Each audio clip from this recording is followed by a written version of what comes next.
Quero orar com você. Querido Deus, nosso Pai, obrigado, Senhor, por ter nos trazido aqui, por ter aplainado os caminhos, vencido tudo que se levantou contra esse encontro, e aqui estamos, Senhor, para dizer sim para Ti e em tudo. O Senhor já falou, tens falado desde que aqui não era nada. O Senhor falou e o mundo passou a existir. O Senhor falou e cegos viram, aleijados andaram, mortos voltaram à vida. Fala a esse coração e faz surgir o que precisa surgir para o Teu nome, para a Tua glória. Fale profundamente, Senhor, e nos dá sabedoria e humildade diante de Ti, em nome de Jesus, amém. Se você estiver em uma viagem, há uma estatística que te acompanha. Você sabe em qual período das viagens os acidentes mais comumente acontecem? Começo, no meio, no fim? Vocês estão tão tímidos assim, vocês estavam tão animados ontem. No fim? Por quê, hein? Porque você está cansado, mas tem um outro fator mais que o cansaço quando a gente está. A atenção desliga, né? Você deixa de ficar tenso, a atenção vai para baixo porque você entrou num ambiente conhecido. Eu vou dizer uma coisa para você sem exagero. A leitura da Bíblia, ela te traz um alerta para esse perigo também. Porque a Bíblia, ela é um livro, no nosso mundo, pouco lido, mas muito repetido.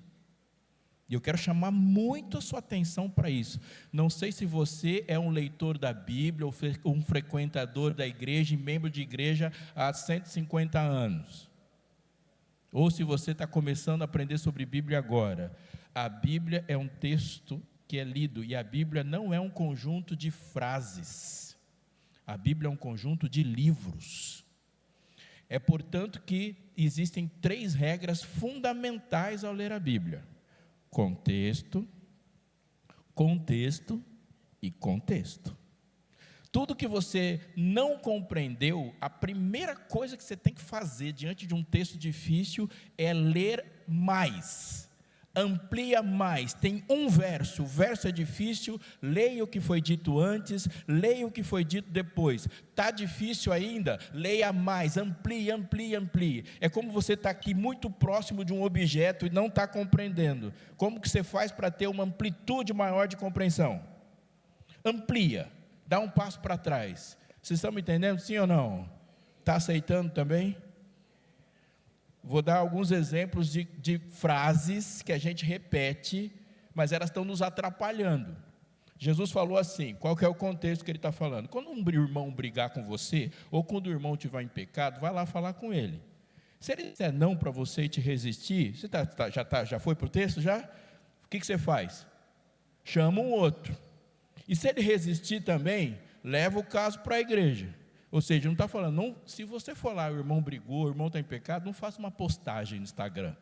Vai lá conversar com ele. Se ele resistir à igreja, olha quanta coisa você já fez. Aí você remove. Declara o gentil. Aí quando ele termina de ser isso, ele falou assim, porque onde tiver 2 ou 3 reunidos em meu nome, ali estarei. O que ele está dizendo? Ele está dizendo que a nossa concordância, quando a gente se reúne e concorda com uma coisa, essa é uma ação do Espírito Santo sobre nós. Porque eu tenho tanta razão para discordar de você, que jamais a gente vai conseguir fazer um culto junto. Ele não está dizendo que Deus gosta de culto vazio. A gente fala esse texto em qual situação? Em culto de quarta-feira, né? Ah, gente, só veio 2 pessoas, mas onde tiver 2 ou 3 reunidos em meu nome, eu estarei. Não, ele está falando de como a gente resolve desavença. Estão me entendendo, gente?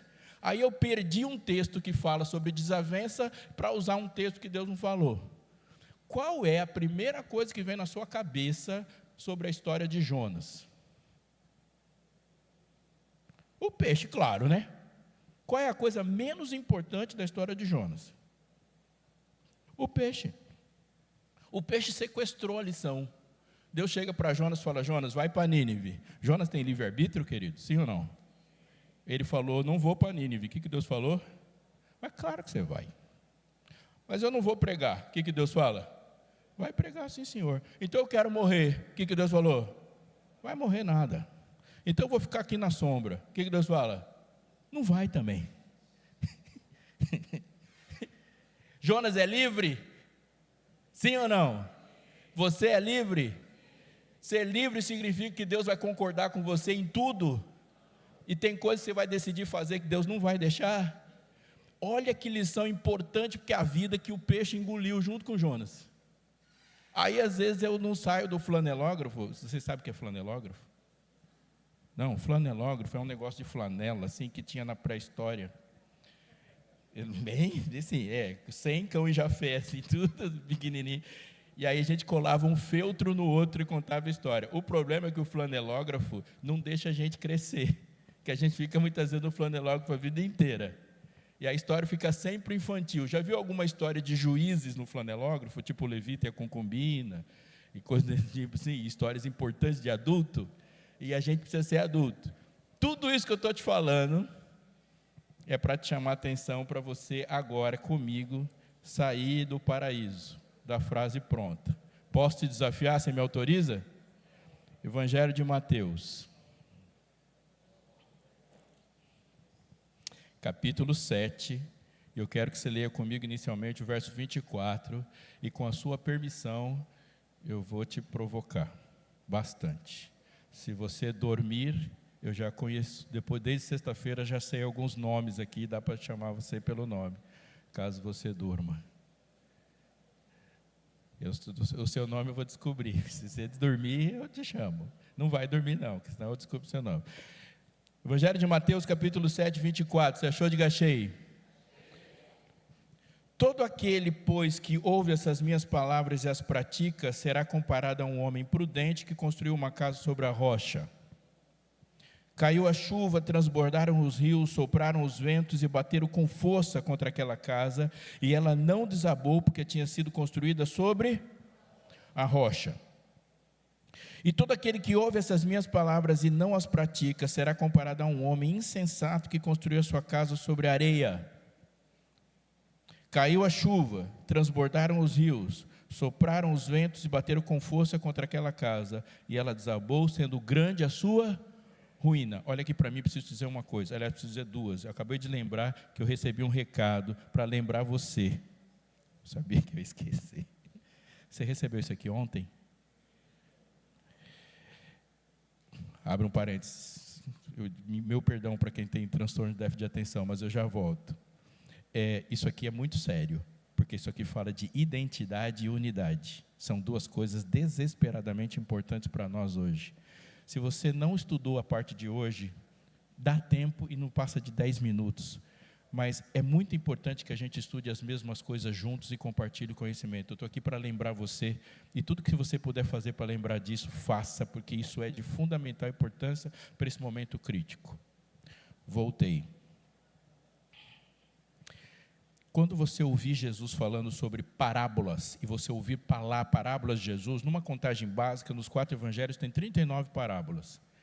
As parábolas não são historinhas. Parábola não é o jeito de Jesus de contar histórias para crianças. Não é uma história infantil, parábola. Mesmo porque, se você começar a perceber parábolas, você vai perceber que parábolas é uma explosão, é um míssil filosófico. Se a gente for pensar e elaborar o que na literatura cristã tem a maior concentração de sabedoria e de impacto na inteligência, isso estão nas parábolas. Parábola é um jeito de Jesus de pegar 1.000, 2.000, 3.000 anos de saber e colocar em algumas frases. Parábolas são extremamente desafiadoras. E parábola, repito, é uma literatura cristã de altíssimo impacto intelectual. Segundo, parábolas não são meramente ilustrações. Parábola não é uma ilustração só, mesmo porque você vai pegar na Bíblia, tem parábolas que estão sozinhas, não tem nada nem depois dela. Mas há uma coisa que uma parábola faz, ela vira você de ponta cabeça. Não porque Jesus colocou sua cabeça perto do chão, é porque você estava no ritmo errado. E quando você escuta uma parábola, você fala assim, uau, mas é óbvio. Mas ela só fica óbvia depois que ele contou. Mas tem uma regrinha de parábola. Geralmente, o personagem que fez uma pergunta vai virar um personagem da história que ele contou. Então, ele coloca você dentro da parábola, e você tem que se achar lá. Entendeu? Se você achar que é outro, você perdeu a parábola. Vou dar um exemplo. Chega um homem para Jesus e fala assim: mestre, qual é o grande mandamento da lei? Deus devolve a pergunta: o que você disse? Amar a Deus sobre todas as coisas e o próximo como a ti mesmo.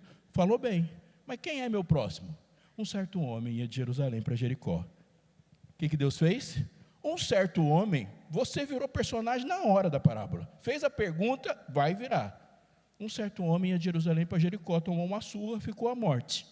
Passou alguém que pensava igual ele e deixou ele para trás. Passou outro que pensava igual ele e deixou ele para trás. Passou um outro que pensa diferente dele e salvou ele. Se todo mundo pensar igual você, o mundo fica melhor?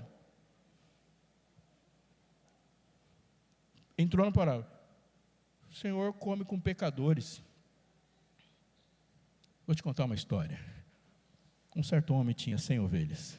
Tinha um pastor que tinha 100 ovelhas. E perdendo um, qual dentre vós é um homem que tendo 100 ovelhas, perde uma e não vai buscá-la? Quem é o pastor na ovelha? Quem é o pastor na parábola? Responde para mim. Quem é o pastor na parábola das ovelhas? É você. Se você achar que você é a ovelha, você perdeu a parábola. Ou seja, qual de vocês não é uma pessoa que quando perde uma coisa não procura se essa coisa tem valor? Entendeu que o pastor na parábola não é Jesus? É você? Se eu falo assim, eu sou a ovelha perdida, perdeu a parábola. Você é a pessoa que dá valor para coisas que têm valor. Aí Deus fala, eu também, do mesmo jeito que você celebra aqui, eu celebro lá. É o que tem valor para mim é gente, o que tem valor para o pastor é a ovelha. Qual dentre vós é a mulher? Qual dentre vós é a mulher? Quem é a mulher da dracma perdida? Você é a mulher com a dracma perdida. Você nunca procurou uma foto? É você. Está me entendendo? Ele vai colocar você na parábola. Aqui, ele terminou um sermão. As pessoas estão olhando para ele no final do sermão. E elas estão impressionadas com o sermão. Algumas estão emocionadas com o sermão, outras estão boquiabertas porque nunca viram uma manifestação de eloquência, de inteligência, de profundidade tão grande. Elas estão impressionadas. Olha o texto, verso 28, diz assim: quando Jesus acabou de proferir essas palavras, as multidões estavam maravilhadas com a sua doutrina, porque ele ensinava como quem tinha autoridade, não como os escribas, e elas estavam maravilhadas. Mas Jesus, olhando uma multidão impressionada, maravilhada e emocionada, para ele, isso não é o objetivo, porque um sermão não é uma obra de arte para você contemplar. Sermão é pão para você comer, e quanto mais nutritivo é o pão, mais difícil é de comer. O que é mais fácil comer, um pão branco ou um pãozão integralzão, aquele cheio de coisas que você não gosta e que dá aquela bagunçada? O pão branco é muito mais fácil. É mais fácil ser açúcar do mundo ou sal da terra? O mundo doce, o doce existe para encobrir todos os venenos que tem lá. E elas estão maravilhadas e Jesus falou, veja bem, todo aquele que ouve as minhas palavras e as pratica, será comparado a um homem prudente que construiu uma casa sobre a rocha. Ele está jogando leve? Não, vou te fazer uma pergunta. Quanto custa um terreno?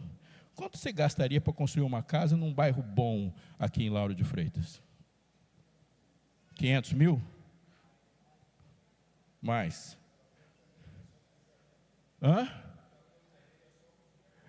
Só construir a casa, já tem o terreno, só a construção. Quanto você gastaria para o seu sonho? Vamos botar aí uns 750 mil? Você construiria uma casa de 750 mil para ela cair depois? Você construiu uma casa de 750 mil para ela cair na cabeça dos seus filhos, que você vai colocar sua família na casa? Que nome você dá para uma pessoa que constrói uma casa, investe quase R$1 milhão e sabe que ela vai cair? Que nome que você dá para isso? Um imbecil, um completo idiota. Jesus é fino, ele fala, é comparado a um homem que construiu uma casa sobre a areia. O que ele está dizendo é o seguinte, Quem ouve as minhas palavras e não as pratica, é a coisa mais louca que você pode fazer, é me tratar como alguém que faz um discurso. A coisa mais louca que você pode fazer é tratar Jesus como alguém que é alguém importante, entre outras coisas importantes. Jesus nunca disse que ele era melhor do que qualquer outra coisa. Ele disse que ele era único. Ele não disse assim, o meu caminho é o melhor caminho para a sua salvação. Ele disse, eu sou o caminho. Ele nunca disse, olha, eu sou melhor do que todos os outros deuses. Ele disse, eu sou a verdade. Tudo que não sou eu, e nenhum outro nome há pelo qual importa que sejamos salvos. Se você inventar um Jesus para você, essa é a coisa mais louca que você pode fazer, porque o resultado é catastrófico. Todo aquele que ouve as minhas palavras e me trata como um artista é um maluco. Isso é maluquice. Jesus não disse, eu não abro questões de múltipla escolha, queridos. Jesus nunca vai abrir uma questão e vai dizer assim, todas são verdadeiras. Nunca, hipótese alguma. E se você ficar mudo diante de Jesus, não significa que você não tenha respondido. Se você parou, Jesus falou com você abaixou a cabeça e não disse nada, isso não significa que você não tenha dado uma resposta para Ele. Porque todas as perguntas de Jesus são sim ou não. Todas. Ele deixa claro. Agora quero te fazer uma pergunta. O que é a rocha? Todo aquele que ouve as minhas palavras e as pratica, será comparado a um homem prudente que construiu sua casa sobre a rocha. O que é a rocha? O que é a rocha? Para você estudar, tá bom?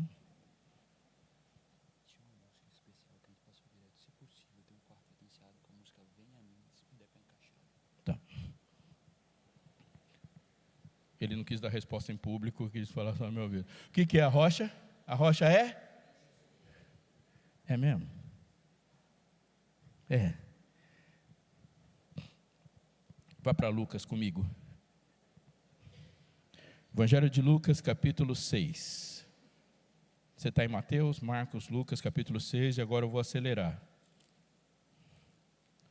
Lucas, capítulo 6, verso 46, é o mesmo texto escrito por outro autor. Se você achou, diga achei. Por que vocês me chamam Senhor, Senhor e não fazem o que eu mando? Eu vou mostrar a vocês quem é semelhante àquele que vem a mim, ouve as minhas palavras e as pratica. Esse é semelhante a um homem que, ao construir uma casa, cavou, abriu, que está escrito na sua Bíblia? Profunda vala e lançou alicerce sobre a rocha. Quando veio a enchente, as águas bateram contra aquela casa e não a puderam abalar por ter sido bem construída. Mas o que ouve e não pratica é semelhante a um homem que construiu uma casa sem alicerces. Como que termina o texto? E quando as águas bateram contra ela, logo desabou e aconteceu que foi grande a ruína. Primeira cena que você tem que saber da parábola. Não são duas pessoas que constroem casas em terrenos diferentes. São dois vizinhos. Não é alguém que foi até uma casa e construiu uma casa na rocha e outro que foi construir a casa na areia. A rocha está disponível para os dois. Mas Lucas deixa bem claro que a rocha não está na superfície. A rocha está, depois você encontra a rocha quando abre, profunda vala. Ou seja, a diferença dos dois não é em qual lugar eles escolheram construir a casa, mas o quão profundo um cavou para colocar os alicerces. Um cavou pouco e construiu pouco para baixo e muito para cima. O outro construiu muito para baixo. E não importa o quanto ele constrói para cima, porque a força daquela casa não está no fato de estar em um lugar diferente, mas ter cavado o suficiente até achar um lugar sólido. Todo aquele que ouve as minhas palavras e as pratica será comparado a um homem que abriu profunda vala. Um outro não abriu profunda vala. Qual é a diferença entre um e outro no texto? Um ouve as minhas palavras e as pratica. Outro ouve as minhas palavras e não pratica. Um ouviu, assistiu um espetáculo, outro recebeu um alimento. Um ouviu um artista, outro ouviu um mestre. Um ouviu a palavra como uma sugestão, outro ouviu um comando. Um se emocionou, o outro decidiu. Qual é a diferença no texto entre rocha e areia? A rocha no texto não é Cristo, porque a rocha não está encontrada na palavra, a rocha está encontrada na sua casa. A diferença não é a palavra, o que é rocha no texto é a prática. É a prática que faz uma casa ser sólida e a outra prática, ou a ausência da prática que faz uma casa ser tão vulnerável. Vocês estão me entendendo, sim ou não? A rocha é Cristo? Não. Cristo é a rocha em outros textos? Sim, mas o que Jesus está dizendo é o seguinte: no seu coração existe uma camada profunda, e a camada mais profunda do seu coração é o seu último porquê. A camada mais profunda, mais sólida, é onde você guarda as questões indiscutíveis da sua vida. Ali é a sua camada mais profunda. Eu vou dar um exemplo de qual é a rocha do seu coração. Se você estiver numa situação onde você tem que decidir pela sua vida e a vida dos seus filhos, qual decisão você toma? Se você tiver que decidir entre você viver ou seu filho viver, quem vive? Quem levanta a mão aí, quem decidiria pela vida do filho? Eu conseguiria te convencer do contrário? Se a gente começar, eu vou te dar um estudo bíblico dizendo que quem tem que morrer é o seu filho e não você. Você permitiria que eu discutisse isso com você? Isso é rocha no seu coração, isso é indiscutível. É um alicerce que eu posso jogar água, pode bater o vento, pode tremer. Isso não está sob discussão. Isso é uma camada sólida da sua vida. Isso é sólido, indiscutível. É uma parte profunda e está ali. Tem mais coisas? Me dá um exemplo aí de uma coisa que você... isso não chega nem perto de discussão para você. Você fala assim, isso aqui para mim é um absurdo. Disso aqui não passa. Eu não vou fazer isso. Ponto. Não tem coisa aí? Você está juntando coisa aí? Alguns têm camadas diferentes, têm solidez diferentes. Por exemplo, tem gente que vai lidar bem dizendo assim, tudo que eu quero na vida é nunca mais trabalhar.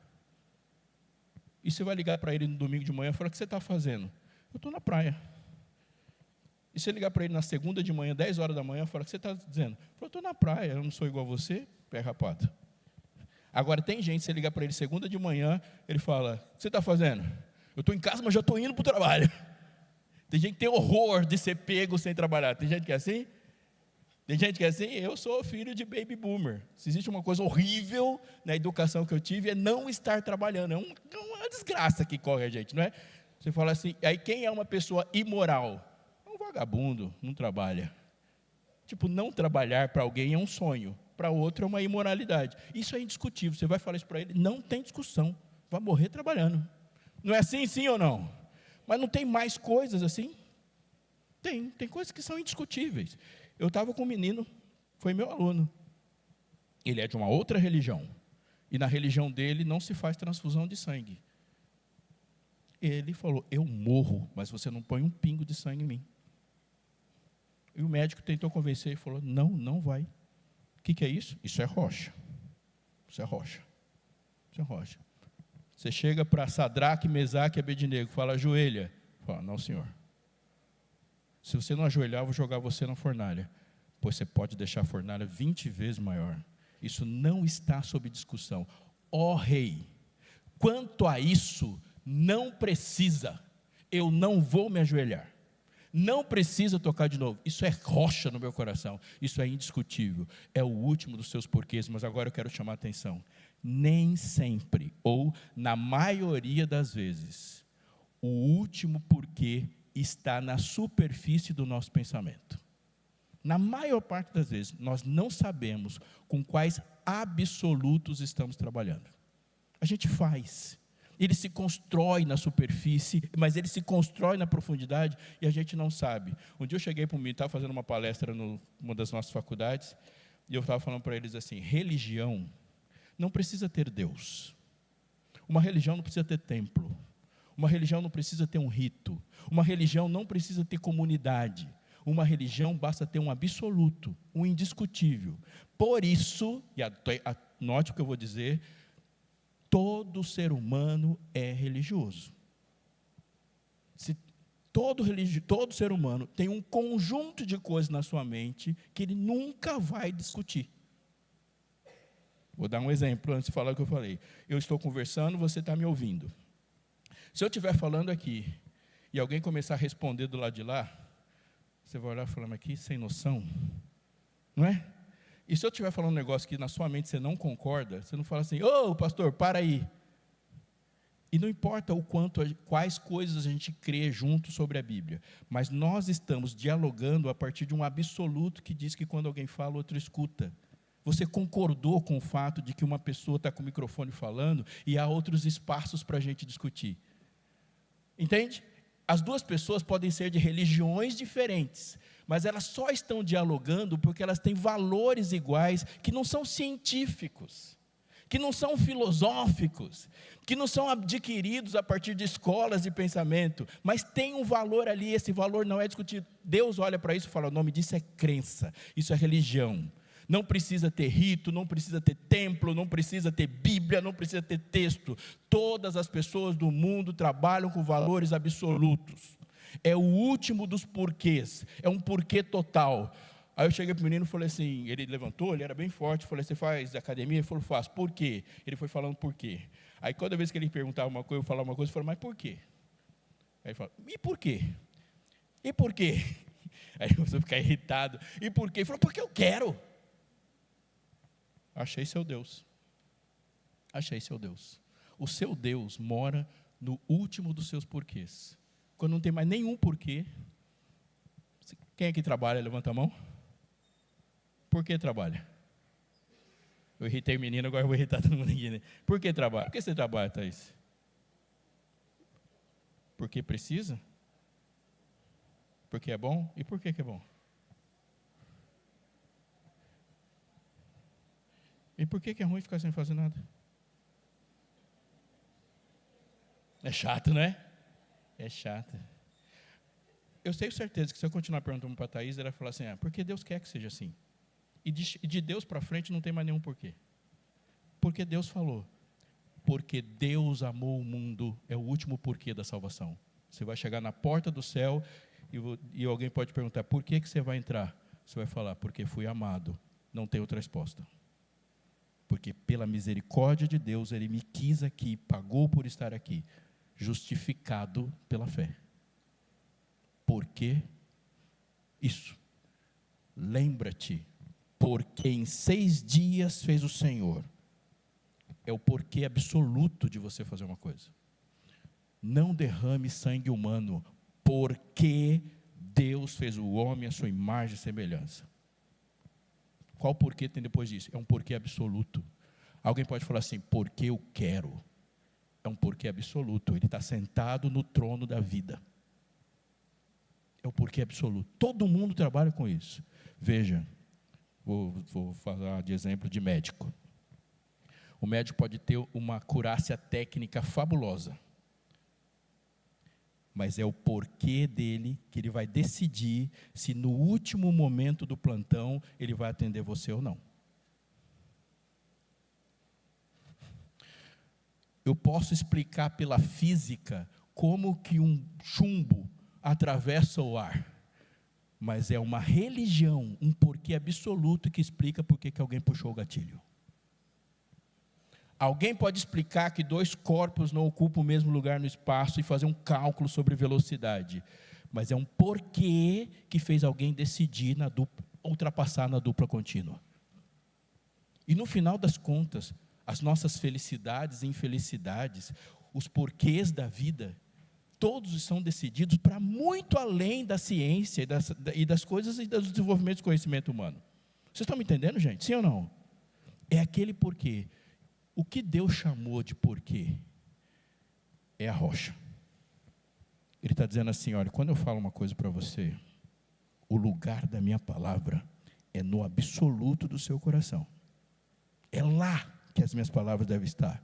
Porque se as minhas palavras, ao falarem para você, não estarem profundas em você, na primeira vez que a terra tremer, você vai fazer o que você acredita, por mais que você fale outra coisa. Religião de Jesus não é uma religião que se percebe com alguém sentado numa igreja, assistindo um culto e fazendo amém. É lá na UTI que você sabe se ele é, que está lá o último porquê. A religião de Jesus não é aquela que você diz: Senhor, me cura, e no outro dia você está em pé gravando um vídeo, provar e vede. Não, é quando você fala: Senhor, cura, e no outro dia você está fazendo um enterro. E aí, neste momento, é que vai aparecer o que de fato você acredita. De fato você acredita. Deus é tão bom para mim. Ele é bom quando está doendo. Porque quando está doendo, é um vento que soprou. Deus, o Senhor é maravilhoso. Eu acredito que Deus é maravilhoso quando você perdeu tudo. Nu vim, nu voltarei. Bendito seja o nome do Senhor, disse Jó. Uau! Onde estavam os porquês de Jó? Ele fala: eu não tenho nada, tudo é de Deus. Eu sei que o meu Redentor vive. Paulo, a gente podia chamar de grandioso Paulo, o ser humano mais inteligente que já pisou nessa terra. Grande apóstolo. Tira Paulo da Bíblia, o que some? Quase o Novo Testamento inteiro. Genial, maravilhoso, um herói. Mas se você olhar por outra perspectiva, um apóstolo que nunca foi legítimo, nunca foi aceito, altamente questionável, apanhava em todo lugar que ia, abandonado, e aquele grande homem de Deus não teve uma cerimônia de jubilação. Ele morreu decapitado e passou seus últimos dias pedindo, pelo amor de Deus, para o único amigo que ele podia mandar uma carta: traz a capa e os livros. Com frio, sozinho, traz a capa e os livros e venha antes do inverno. Paulo. Fala: Paulo, você não tem um dom extraordinário? Você não é um pregador, um apóstolo? Onde está a sua vocação? Como que alguém pode exercer um dom, uma vocação, um chamado, se ele vira e mexe na cadeia? Como? Qual a resposta de Paulo para saber? Você quer saber onde minha vocação se dá na cadeia? Eu sei em quem tenho crido. Eu estou bem certo que Ele é poderoso para guardar o meu propósito, o meu tesouro, até o fim. Ele fala: não existe cadeia, masmorra ou açoite que aprisione um dom, porque é na cadeia que ele escreve as cartas da prisão, e uma boa parte das coisas que a gente ouve de Paulo foram escritas numa masmorra. O que é isso? Paulo fala: isso aqui é cadeia. O que é uma cadeia para Deus? Não existe cadeia para Deus. O último dos porquês. Por favor, olhe para mim, e antes de eu terminar, preciso dizer algumas coisas sobre o texto. Amigo, fé, ela vai muito além da maquiagem. Esse texto está falando que existe algo da fé que não vai aparecer nas publicações de fé que você vai ver por aí. Porque se você não experimentar a parte feia da fé, você não vai viver a parte bonita. A fé sólida é feia. É feia. Você gosta da sua máquina de lavar? Sim. Ela é bonitinha, branquinha, não é? Os botãozinhos, uma delícia. Mas o que faz ela funcionar não é bonito. É um monte de peça cheia de graxa, virando ali, batendo. E se você ficar assistindo a roupinha, coisa mais bonita do mundo, mas vira ela de cabeça para baixo, olha lá para ver o que está fazendo ela funcionar. Aquilo que ninguém presta atenção, que só o mecânico lá gosta de ver. É aquilo que faz sua roupa ficar limpa. E não a pintura da máquina de lavar. Não é a marca. Você olha para aquele carro que te trouxe assim, o ar-condicionado, o câmbio automático, confortável. Levanta a tampa e fica olhando o que fez você sair de lá, da sua casa até aqui. Não foi o banco. Não foi o couro. Foi o motor. E motor, você ficar assistindo motor, só você que acha o motor bonito. É feio. fé se constrói na feiura. Quando eu falo, Senhor, eu te aceitei, e agora eu já não uso mais as mesmas roupas. Deus fala, amém, mas isso é areia. Amém. Porque se você for trabalhar no Supremo Tribunal de Justiça, o seu chefe, o juiz, vai mandar você trocar de roupa. Se você for trabalhar num açougue, você já vai trocar de roupa. Isso ainda não é. Você tem 1000 razões para mudar de roupa. Senhor, eu te aceitei, e agora eu já não como mais as mesmas coisas. Legal, mas isso é pedrisco. Você só deu 2, você já bateu com a picareta 2 vezes. Porque um nutricionista vai olhar para você e falar assim, você está acima do peso, muda a alimentação e você vai mudar, e Jesus não tem nada a ver com isso. Tem 1000 razões para mudar de roupa, tem 1000 razões para mudar de alimentação, 1000 razões, 1000 razões. Fala, Jesus, eu já estou aqui, e eu estou conseguindo ler a Bíblia todo dia. Fala, você vai encontrar com um muçulmano, e na Universidade do Cairo, para você entrar na universidade, ele tem uma pergunta só, e a pergunta é, reescreva o Corão, e aquele menino com 17 anos, ele reescreve tudo. Você não vai dizer para ele que você sabe falar o Salmo 23, e vai falar, uau, minha fé é profunda. Tem 1000 razões. Se você escutou uma música do Racionais, ela tem 10 minutos, e tem um monte de gente que sabe de cor. Já ouviu falar de Eduardo e Mônica? Vai, quando é música, você vai dormir, volta, e a música está tocando ainda, e um monte de gente sabe de cor a música. Senhor, eu tenho um hábito. Ele fala, legal, está aprofundando. Mas isso não é rocha, não chega nem perto de ser rocha. Nem perto. Jesus, o culto hoje foi emocionante. Mas eu preciso te dizer onde é que a fé opera. É quando você estava do lado da sua cama, com aquele olhão inchado, e você pensou, eu não posso ir para a igreja hoje, porque eu não quero que as pessoas vejam a minha cara. E você dobra o joelho e fala, Senhor, eu só tenho você. Aí nós estamos chegando perto da rocha. É quando você volta para casa e olha para si mesmo e fala assim, eu sei qual que é o problema do meu pecado. O problema sou eu. É quando você parou de pensar que quando você se arrepende, você não se arrepende de uma coisa que você fez. Porque quando nós nos arrependemos de coisas que fizemos, nós passamos a fazer outras coisas. Quando Davi olhou para o estrago que ele fez, ele não diz assim, Senhor, faz com que eu nunca mais adultere. Não é isso que ele fala. Ele não se arrepende de ter cometido um pecado. Ele se arrepende de ser um tipo de gente que faz esse tipo de coisa. Então ele fala, cria em mim, ó Deus, um coração novo. Porque se eu me arrepender desse pecado, eu vou achar um outro. Eu quero ser outra pessoa. E não uma pessoa que a igreja aceita, não uma igreja, as pessoas que o meu condomínio aceita, que a minha escola aceita. Eu quero uma pessoa que esteja na sua presença, que o Senhor aceita. Senhor, eu nunca matei ninguém. Mas se você considera alguém desprezível, você é réu do inferno. Senhor, eu não consigo ser impuro. Não consegue mesmo, você estava na superfície até agora. A rocha é quando você olha para uma pessoa e vê ela totalmente digna de salvação. Mas, Senhor, se você olhar com uma intenção impura, o que é uma intenção impura? É 2 intenções. 2 intenções são uma intenção impura.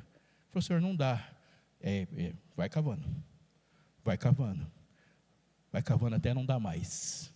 Cava até a rocha. Senhor, eu gosto de você.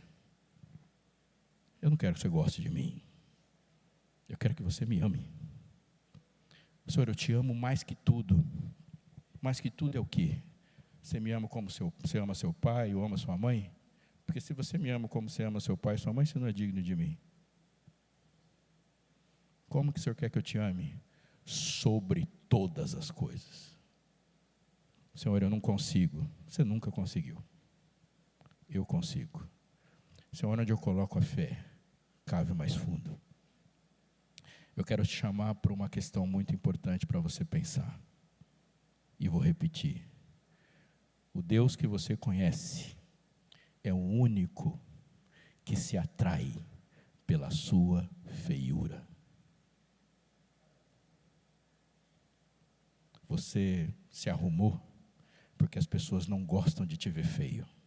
Você penteou o cabelo porque as pessoas saem de perto se você parecer desalinhado. Você passa um perfuminho porque as pessoas não gostam de gente mal cheirosa. Mas é no momento que você estava desalinhado, inchado, com aquela cara vermelha, chorando que você se tornou a pessoa atraente para Deus. Deus se atrai pelo choro, se atrai pela feiura. Ele chega até você e fala: eu quero você, eu não quero sua máscara, eu quero você. Eu vou dar um exemplo, ele é louco, bobo, mas nós somos as duas coisas. Você já fez uma declaração de amor aí? Hoje está o dia dos namorados, né? A declaração de amor está fresquinha aqui. Quem fez declaração de amor nos últimos dias aqui? Tá, fez uma declaração de amor? Uma declaração de amor, ela é padronizadamente elogiosa, certo? Tipo, seus cabelos são... Completa a frase. Completa a frase aí, os apaixonados. Você falou, você fez uma declaração de amor? Não falou? Não, já está dito, se estabeleceu no não dito. Ou melhor não, a gente não faz declarações elogiosas? Beleza, a companhia, não é assim? Como que você imagina uma declaração de amor de Jesus? Já viu Jesus falar assim: sabe por que eu vim aqui salvar? Porque você é tão lindo. Acha um texto bíblico. Você é tão lindo. Ou, sabe por que eu vim aqui? Porque eu ouvi você falando de política, e quando vocês falam de política eu me emociono tanto. Como que é uma declaração de amor? Tem uma boa. Eu amo você, vermezinho de Jacó. Quando eu te chamei para o meu campeonato, você era a 5ª divisão do campeonato das nações. Aliás, nem nação você era, seus patriarcas são todos estéreis.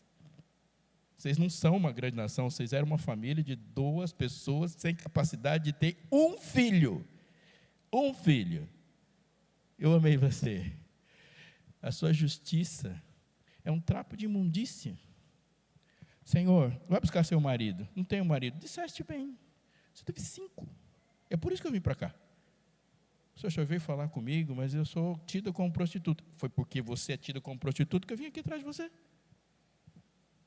Uma declaração de amor de Jesus seria tipo assim: seus olhos remelentos, seus cabelos oleosos, seu joelhinho de camelo, seu bafinho de Rottweiler, seu humor rinocerontico. Aí você fala: o senhor me amou assim? Amor é assim. Eu não sou um Deus carente. Eu não vim atrás de você porque eu sou carente. Eu vim atrás de você porque você é carente. Eu não vim atrás de você porque eu estava precisando de você. Eu vim atrás de você porque você estava precisando de mim. E você passou desde quando você se deu por gente, construindo uma máscara, e você sabe que sem máscara ninguém sobrevive nesse mundo.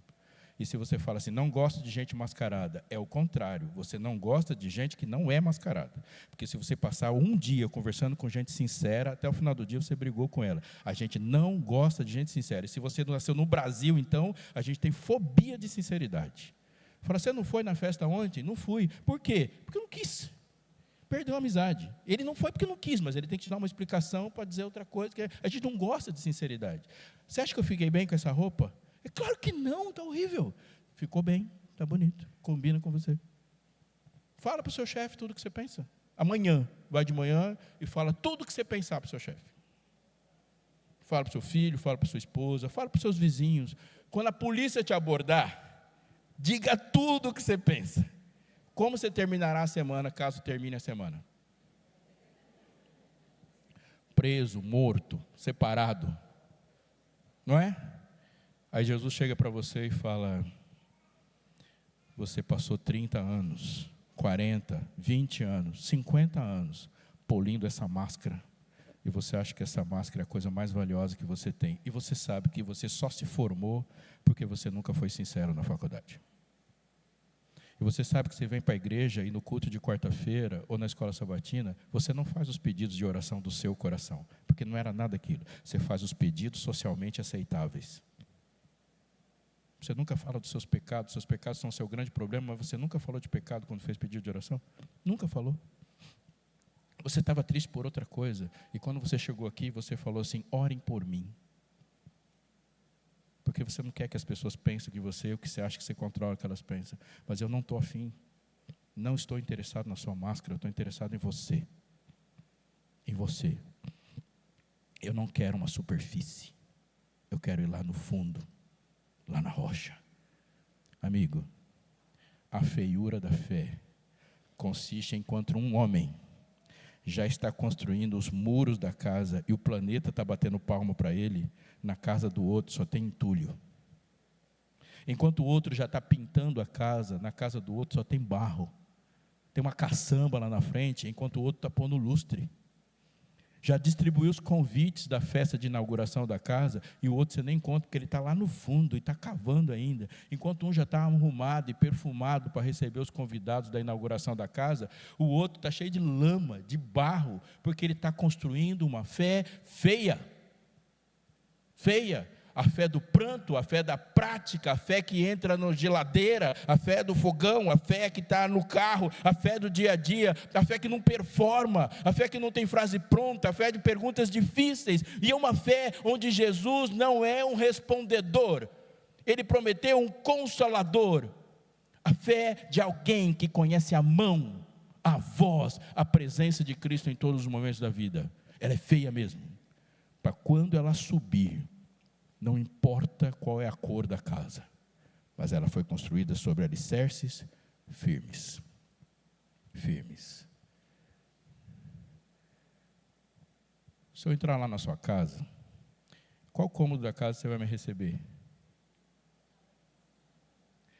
Na sala? Por que você não me receberia na cozinha?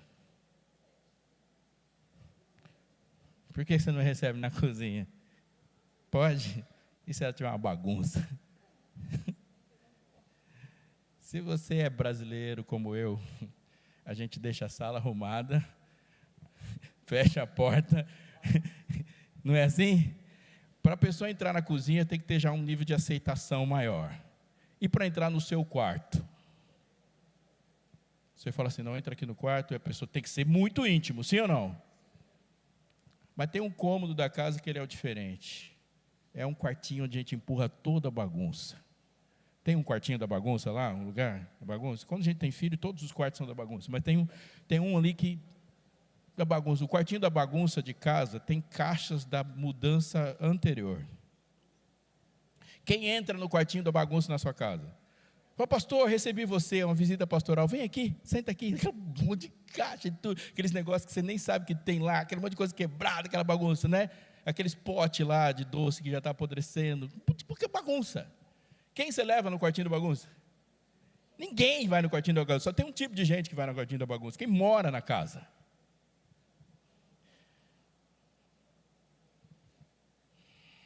A sua vida também é assim. Tem um lugar bagunçado aí. Onde estão as memórias, onde estão as feridas, promessas não cumpridas. Só tem uma pessoa que entra no quartinho da bagunça da sua casa. Quem mora. No seu coração, quem mora. Eu tenho um convite a te fazer. Meu convite é para que você pare de tratar Jesus como uma visita. Se você recebe Jesus na sala do seu coração, significa que daqui a pouco ele vai embora. E o resto da casa vai continuar bagunçado. Se Jesus está entrando na cozinha ou no quarto, é porque daqui a pouco ele vai embora, mesmo que ele seja uma visita frequente, mas daqui a pouco o resto vai ficar bagunçado. Mas para arrumar a sua casa, tem que morar lá. Tem que ser morador. Se o Espírito Santo é um visitante na sua vida, ele não passou da areia. Para que a sua vida seja sólida, o Espírito Santo tem que ser morador do seu coração. E o morador tem acesso a tudo. Ele arruma tudo. Entra e deixa do jeito dele.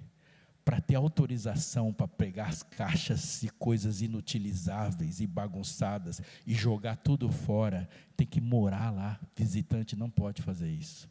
Para trazer novos móveis, tem que morar. Ou Deus é um morador da sua vida, ou nada mais vai acontecer.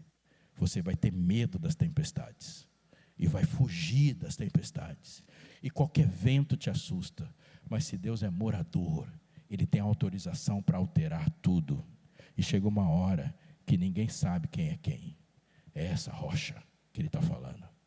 Quem é que está na rocha do seu coração? Deus está dizendo uma coisa muito séria.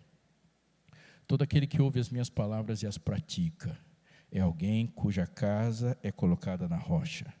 Isso significa que todas as vezes que as tempestades acontecem na vida dos outros, a sua casa passa a ser um lugar onde as pessoas procuram. Agora, se a sua casa é edificada sobre areia, você não é capaz de socorrer ninguém no mundo. Abraão tinha a casa edificada sobre a rocha, e é por isso que ele é capaz de salvar Ló. Ló tinha a casa edificada sobre areia, e é por isso que Ló não é capaz de salvar ninguém. Existe uma virgem, que ela é amiga do noivo, ela está pessoalmente comprometida com a vinda do noivo, mas tem alguém que ela está comprometida com quem está comprometida. Ela não é alguém que conhece Cristo, ela é alguém que está com alguém que está com Cristo. Existe um servo que vai trabalhar a vida inteira, porque ele está 100% comprometido com o seu talento, mas existe um outro, que é amigo de alguém que está comprometido com o talento, superficial, e trágico. Deus fala, se você construir a sua casa no mais profundo, você é um abrigo para todo mundo, e você salva inclusive as pessoas da sua família. Mas se você é alguém que conhece Jesus, esse alguém pode até salvar você, mas você não salva ninguém. Escancare. Amigo, se existe uma frase que resume toda a vitória na vida cristã, é essa aqui: se renda. Pergunta para mim, pastor, o que eu faço para ser vitorioso na vida cristã? Se renda. Se renda. Se eu for resumir tudo que eu te disse nesse final de semana, eu digo: se renda. O que eu faço? Faça a coisa que você sabe fazer. Se Jesus tivesse dito para você, eu vou andar 99%, eu vou te dar 1% para fazer, todos nós nos perderíamos nesse 1%. Todos nós nos perderíamos. Se Deus tivesse falado para você, olha, eu vou andar tudo, e você só anda 1 metro, você se perde em 1 metro. Por isso que ele falou, caia. Se renda, e deixa o que ele faz. A rocha é a rendição total. Você vai para o céu? Se sim, diga amém. Como você vai? Você vai subir para o céu? Não, você vai ser levado. Alguém aqui se batizou? Olha a pegadinha, hein? Alguém aqui se batizou? Não. Todo mundo aqui foi batizado. Alguém aqui está se santificando? Não. Todos estão sendo santificados. Alguém aqui se fez vitorioso? Não, a vitória vem do Senhor. Posso todas as coisas naquele que me fortalece. Qual que é o segredo então, queridos? Se renda. O meu poder se aperfeiçoa na fraqueza. A rocha é submissão e sujeição total. Isso é fé. Senhor, sob tua palavra lançarei as redes. Sob tua palavra. Eu quero orar por você, orar com você, mas hoje eu quero pedir para você fazer uma coisa, que você marque um ponto de virada na sua história de fé. E o ponto de virada na história de fé é falar, Senhor, tem uns negócios aqui que eu não consigo botar para fora, o Senhor vai ter que entrar e o Senhor mesmo fazer isso. Tem algumas coisas aqui que eu não consigo fazer, e eu não vou mais tentar fazer. O Senhor vai entrar e o Senhor fará. Senhor, é isso aí, não quero mais viver, eu quero que o Senhor viva. Eu quero ser, Senhor amado, como um vaso nas mãos do oleiro. O Senhor assume, o Senhor faça. Senhor, eu não quero mais ser saudável, eu quero que o Senhor seja o Deus que me sara. Senhor, eu não vou mais tentar me salvar. Salva-me, Senhor. Na sua mente, essas coisas são pontuais, e você sabe disso, porque o Espírito Santo que é apresentado na Bíblia, quando ele fala, ele diz assim, isso. Ele não deixa as coisas serem etéreas. E todo pregador é bem-vindo, até que ele começa a nomear as coisas, né? Então, você sabe que tem umas coisas que você não pode continuar comendo do jeito que você está comendo. Você tem que fazer uma reforma. Você vai morrer com esse tipo de alimentação. Sua alimentação não glorifica a Deus. E você já tentou e não conseguiu. Coloque isso na mão de Deus, não do monjaro. Se ele mandasse tomar, você toma. Mas você tem que confiar 100% em Deus para você ser saudável. Você tem um problema. E o seu problema é que você gasta muito mais tempo na rede social do que nas lições de escola sabatina. Gente, crente não fica 5 horas por dia em rede social. Significa que se você cumprir a expectativa de vida do Brasil, você perdeu 16 anos no celular. Senhor, eu quero uma vida longa, para você ficar mais tempo no Instagram. Não dá. 5 horas por dia no Instagram é um comportamento idólatra, pagão e de gente que vai se perder. E não tem outra forma de dizer isso. Não tem como, gente. Eu não posso ser crente e ter esse comportamento. Se as redes sociais estão consumindo o seu tempo, você precisa voltar a ser mordomo. Mas você não consegue, você se rende. Se crê, diga amém. Você se rende e fala, Senhor, eu preciso ter uma vida equilibrada e temperante, porque eu sou teu. Senhor, eu sei um monte de coisa, mas não falo para ninguém. Eu preciso ter paixão por essa fé. Paixão por essa fé, a ponto que eu tenha coragem de testemunhar. E se o Senhor não me der poder para testemunhar falando, me dá poder para fazer outra coisa. Jovem, Deus não chamou você para sonhar com uma SUV. Deus chamou você para sonhar com o Iraque. Sonhar com o Paquistão. E antes de você me fazer perguntas se você pode ir no cinema ou não, você tem que perguntar, tem algum lugar no mundo onde as pessoas estão tomando tiro por causa de Jesus? Eu queria ir para lá. Você sabe por que tem poucos conversos na janela 1040? Porque tem poucos missionários. Você acha que o mundo romano, o mundo de Paulo, de Pedro e de Estevão, era mais light do que o nosso? Você acha que o mundo dos valdenses era um mundo mais fácil de pregar do que o nosso? Por que o mundo de Paulo conheceu Jesus e o nosso não? Porque no mundo de Paulo, tinha Estevão, e tinha muitos outros cujos nomes não estão lá, mas eles levaram o evangelho para o mundo, porque quando Deus manda, isso não é uma sugestão. Eu sei que você já sentiu essa coceira de missão aí, e uma hora ela parou. Mas se Deus está chamando você para fazer um passo a mais, você tem que dar. Porque Ele não está chamando para uma pouca vida. Então a minha oração primeira é para esse grupo de pessoas. Tem alguém aqui que dos últimos dias, ou meses, ou anos talvez, sentiu algum incômodo, com uma vontade de viver uma experiência com Deus, de missão que seja além daquilo que já viveu? Posso ver sua mão? Posso ver sua mão? Tem alguém que mantém a mão levantada, se você está com se viveu um incômodo missionário, Senhor, eu quero ser um pouco mais missionário aí. Você tem coragem de vir aqui na frente para eu orar por você?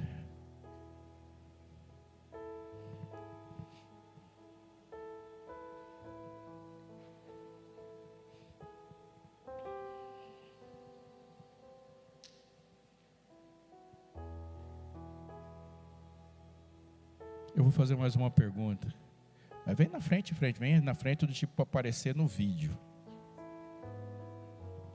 Vem aqui, fica do meu lado aqui, porque por referência aí eu... não, você é muito alto, fica longe de mim. eu fiz essa zoeira ontem, hoje estou pagando o preço. Eu quero fazer mais uma pergunta para você. Eu me coloco que essa situação é uma situação humana. Tem alguém aqui, e eu sei que tem, e eu quero orar e preciso orar por você, que fala, Senhor, eu vim para a igreja, eu escuto testemunhos, mas lá no fundo, eu sinto que tem uma chave que precisa virar. Eu ouço de conversão, eu ouço de santidade, eu ouço desse primeiro amor, mas eu não sei o que é. E se já sei, não sinto mais. Eu quero viver uma experiência de alegria, de paixão com Deus. Paixão, essa paixão. Eu quero dar um passo para mais profundo, nisso que as pessoas falam de espiritualidade de verdade, de ser cheio do Espírito. Tem alguém aqui? Tem alguém aqui que, por favor, você tem que vir aqui para frente. Você tem que vir, vem aqui. Vem que tem um irmão para te abraçar aqui.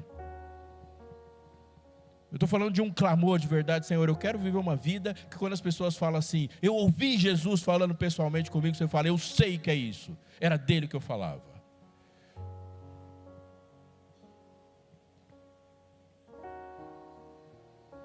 Amém. Igreja,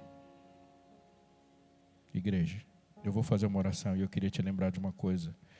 Eu vou fazer uma pergunta, tá? Vocês sabem a história da estátua de Nabucodonosor, aquela da fornalha? Sara, sabe essa história aí? Vocês sabem a história da fornalha de Nabucodonosor, lá em Daniel 3? Dentro da fornalha tinha quantas pessoas? 4. E fora? Alguém já apontou uma arma? Se alguém aqui teve a experiência de ter uma arma apontada para si? Alguém já viu sim essa experiência? Não dá uma tremedeira? Se o assaltante falar ajoelha, você não ajoelha? Como você acha que aqueles rapazes ficaram em pé?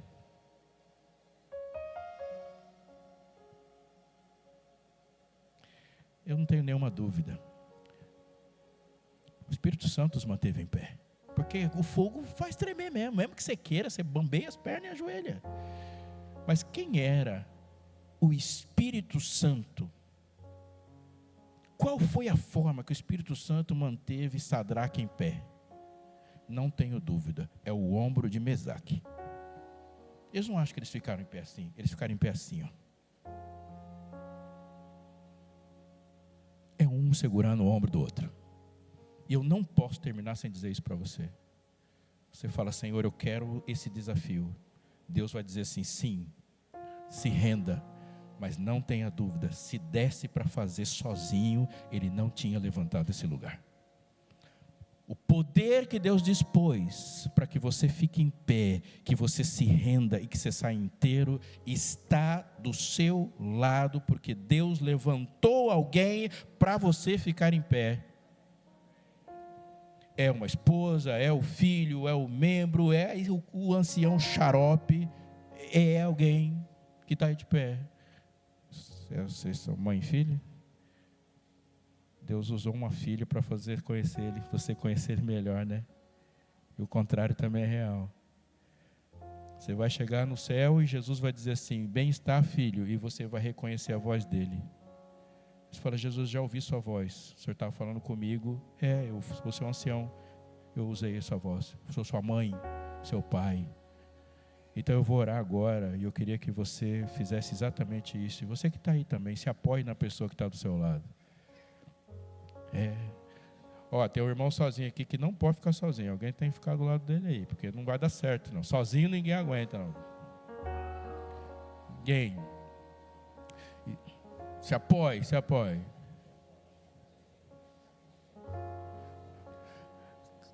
Cadê o meu ancião jovem? Vem aqui me apoiar aqui, amigo. Você está apoiando quem aí? Vem, não, você é meu apoio para sempre. Você é meu Sadraque. Você é ancião jovem, amigo. Vem, isso aí.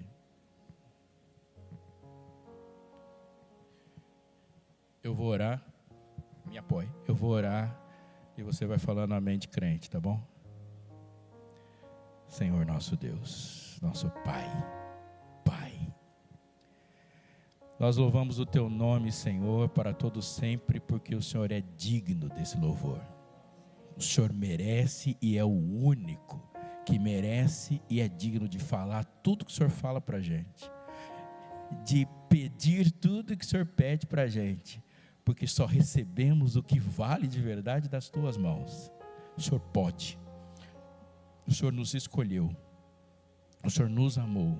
E nós também Te escolhemos. E entregamos a Ti tudo que temos, tudo que somos e tudo que um dia vamos chegar a ser por Tua causa. Nós estamos aqui nessa posição para sermos completamente tomados. E o Senhor pode, e aqui te pedimos, Senhor, que nos use para o Teu serviço.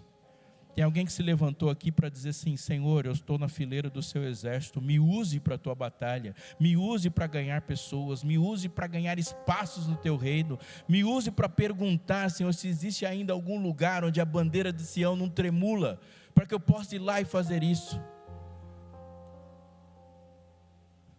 Nós precisamos de uma experiência mais profunda contigo, e eu tenho certeza que o Senhor vai propor mais uma ainda. Chegue até a rocha, Senhor. vá até a camada mais profunda e indiscutível do nosso coração. Seja, Senhor, absoluto em nós, a razão de qualquer coisa que a gente vai fazer. Que para a gente seja prático, quer comais, quer bebais, ou façais outra coisa qualquer, que tudo seja feito para a sua glória, Senhor. Senhor, a gente aqui está lutando e pensando numa coroa, para colocar nos seus pés, para entrar no primeiro culto da eternidade e dizer, é por tua causa, para ter uma oferta no primeiro culto, Senhor. Dá-nos, Senhor, que a sua mão esteja segurando a nossa, que a nossa fé seja prática, seja viva, que a sua presença em nós nos saia pelos poros e que absolutamente ninguém que se encontre conosco tenha dúvida de que se encontrou contigo, Pai. Senhor, a gente não sabe ainda quanto tempo vai ficar aqui, mas que seja na nossa vida agora, antes de dizer amém, a frase desse hino que a gente já cantou tantas vezes: é fiel, a vinda é certa, quando eu não sei, mas o Senhor vai me encontrar te esperando, o Senhor vai nos achar alerta, e vai nos achar te servindo, tudo isso para a glória do teu nome. Abençoe essa igreja, Senhor, para que essa igreja abençoe o mundo, em nome de Jesus, amém.